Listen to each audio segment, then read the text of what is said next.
Good morning, shalom, shalom. It's Saturday morning, and I'm gonna go through Leviticus chapter 21. And the Lord said unto Moses, Speak unto the priests and the sons of Aaron, and say unto them, There shall none be defiled for the dead among his people, but for his kin that is near unto him, that is, for his mother, and for his father, and for his son, and for his daughter, and for his brother. Let me reread this again. And the Lord said unto Moses, Speak unto the priests, the sons of Aaron, and say unto them, There shall none be defiled for the dead among his people. I don't know, defiled among the dead could be like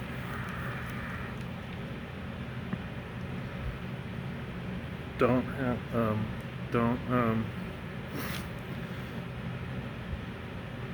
have sex with dead people. I don't know. I'll keep reading and find out. I'll start from verse 1 again.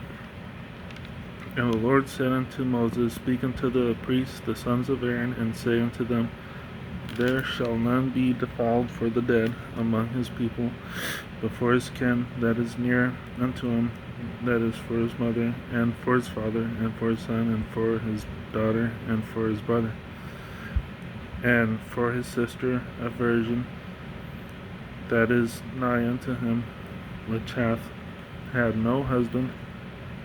For her may he be defiled.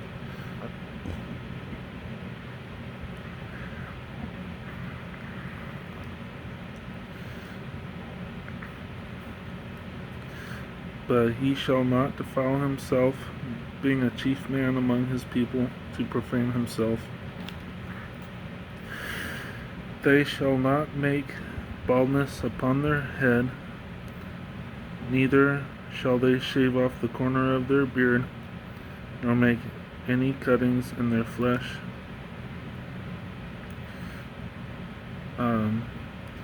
So I guess for that funeral or whatever, cover your heads. Don't make any weird shavings in your beard. Don't,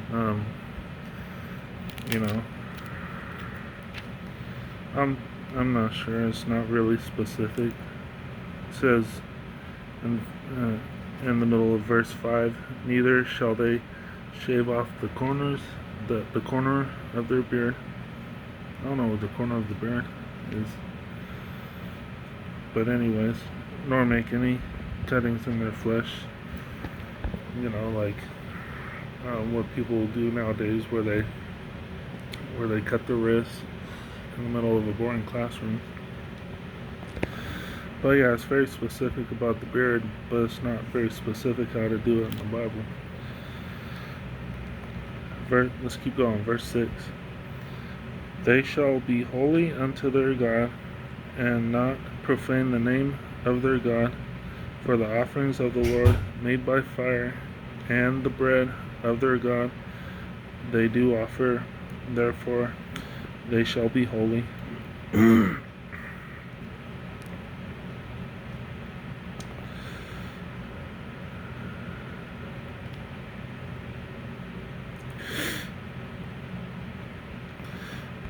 Let's keep going. Verse 7. They shall not take a wife that is a whore, or profane, neither shall they take a woman put away from her husband, for he is holy unto his God. So if you take a wife that's a whore, it's kind of like sleeping with multiple people yourself, Or profane, neither shall they take a woman put away from her husband, for he is holy unto his God. So, that's common sense. Don't sleep with another man's wife.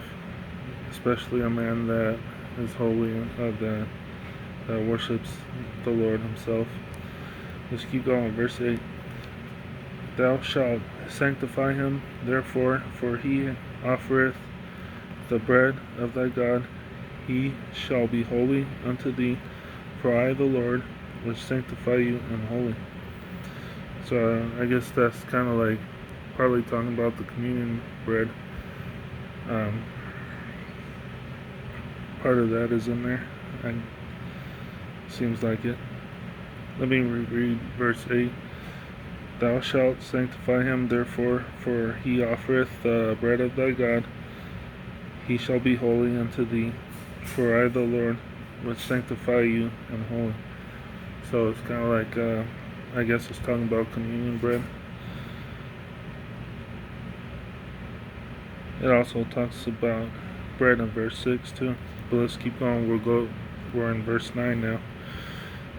And the daughter of any priest, if she profane herself by playing the whore, she profaneth her father, she shall be burnt with fire. So if the daughter of the father is a whore, and it goes around in a small town that she's a whore, it's kind of embarrassing to the father. Let's keep going. Verse 10. And he that is the high priest among his brethren, upon whose head the anointing oil was poured, and that is consecrated to put on the garments, shall not uncover his head, nor rend his clothes. Okay, let me reread this again. Verse 10. And he that is the high priest among his brethren, upon whose head the anointing oil was poured, and that is consecrated to put on the garments, shall not uncover his head, nor rend his clothes. So you take the oil as it is. If you get the oil, you get the oil, and it goes on your head. Don't rub it off. Don't do anything for it until the prayer is over. Even if it's on your clothes or your head wrap, don't take it off until the prayer is over. Let's keep going. Verse 11. Neither shall he go into any dead body, nor defile himself for his father or for his mother. Again, don't have sex with dead people. It's kind of a weird world we live in. Let's keep going. Verse 12. Neither shall he go out of the sanctuary, nor profane the sanctuary of his God, for the crown of the anointing oil of his God is upon him. I am the Lord.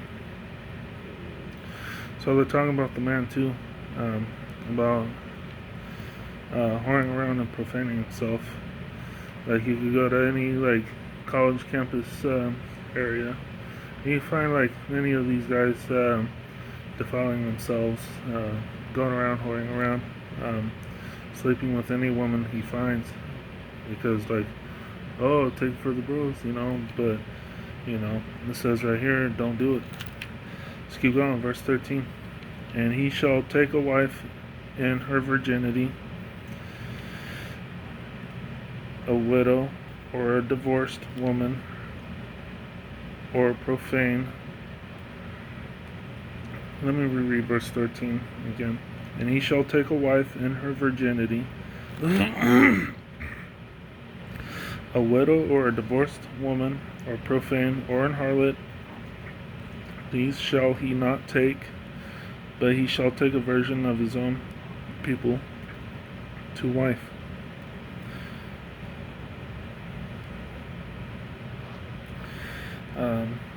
Yeah. A widow or divorced, or profane, or a harlot, these shall he not take, but he shall take a virgin of his own people to wife. So I mean,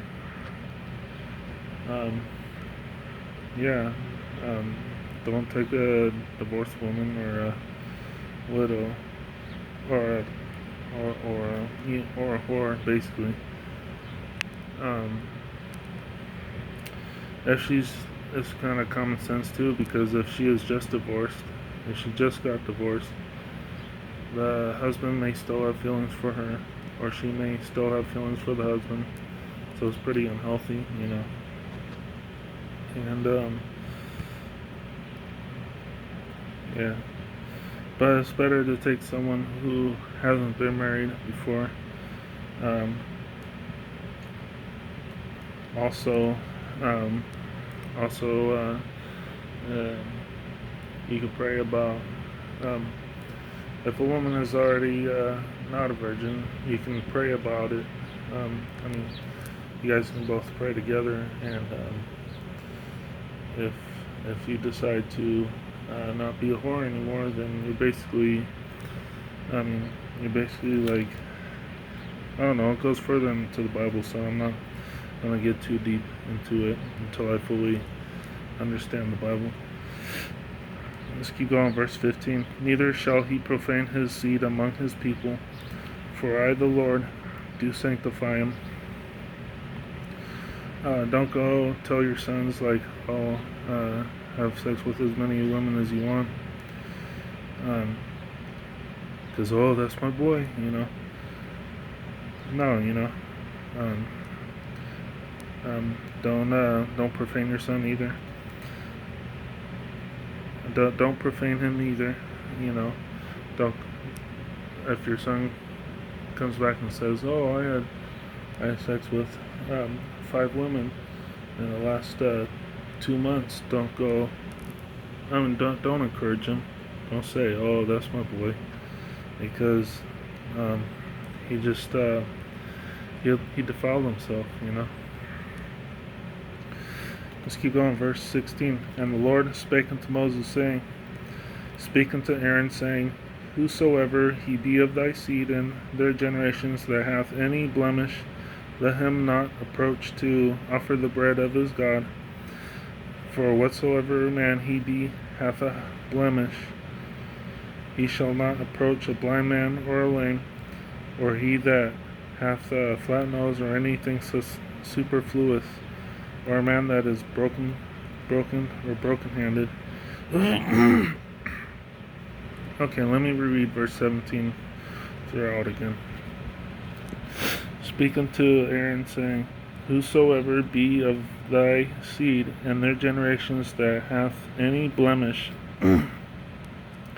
let him not approach to offer the bread of his God. For whatsoever man he be that hath a blemish, he shall not approach a blind man or a lame, or he that hath a flat nose, or anything superfluous, or a man that is broken-footed, or broken-handed, or crook-backed, or a dwarf, or that hath a blemish in his eye, or be scurvy, or scabbed, or hath his stones broken. No man that hath a blemish of the seed of Aaron, the priest, shall come nigh to offer the offerings of the Lord, made by fire. He hath a blemish. He shall not come nigh to offer the bread of his God. He shall eat the bread of his God, both of the most holy and of the holy.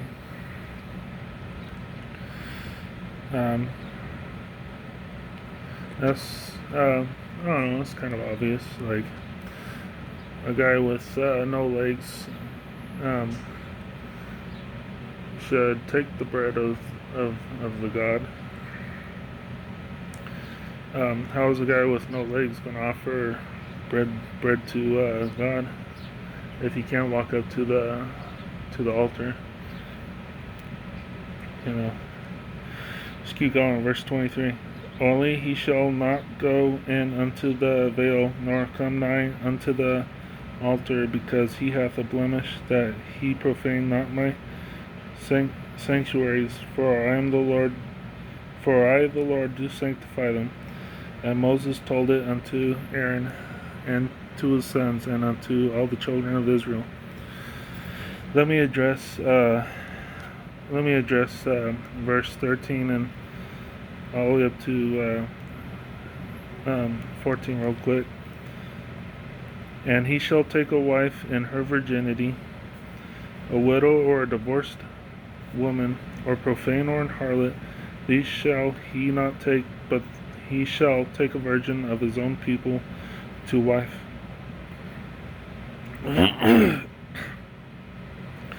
So I mean, it's based. It doesn't say you'll go to hell for it, but it does.